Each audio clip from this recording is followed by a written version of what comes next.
અમરેલી ને માથે લેનાર એ પાયલ ગોટીના કેસની કે જેમાં રાજકારણ ચરમ પર પહોંચ્યું છે। અહીંયા કોણ કોની સાથે છે, કોણ શું સોગઠા ગોઠવે છે એ વિચારતા લોકોને કરી દે એવું રાજકારણ અત્યારે રમાઈ રહ્યું છે। પણ પાયલ ગોટીએ ડીજીપી સાથે મુલાકાત કરી હતી અને તેની સાથે સાથે જ પોતાના પર થયેલા અત્યાચારને પણ વર્ણવ્યા હતા અને હવે રાજ્ય પોલીસ વડાને મુલાકાત કરી એ વખતે તેમના એડવોકેટ પણ ત્યાં હાજર હતા અને જ્યારે એડવોકેટ મીડિયા સમક્ષ આવ્યા ત્યારે આનંદ યાજ્ઞિકે ધારાસભ્ય અને ઉપદંડક કૌશિક પર ગંભીર આરોપ લગાવ્યા હતા અને તેમણે કહ્યું હતું કે જ્યારે મારવામાં આવ્યો ત્યારે ધારાસભ્યના મિત્રો પણ ત્યાં જ હાજર હતા। આવો ગંભીર આરોપ તેમણે લગાવ્યો છે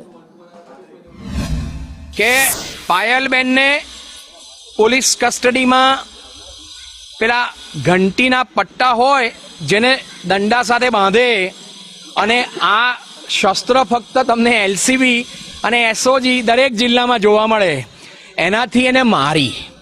અન્ય તહોમતદાર મનીષભાઈ વાઘસિયા જેમની ઓફિસમાં દીકરી કામ કરે છે એને પણ બેરહેમીથી એની હાજરીમાં માર્યો અને એની જરૂર નથી। શાને માટે માર્યા? અને અગત્યનું ત્યાં પણ છે કે એને જ્યારે મારી એ ઉપરાંત એસપીએ આ બહેન જે જગ્યાએ નોકરી કરે છે એ વ્યક્તિને બીજેપીનો પીઢ કાર્યકર છે તેને માર્યો ત્યારે પણ બીજેપીના ધારાસભ્યના બધા મિત્રો ત્યાં હાજર હતા।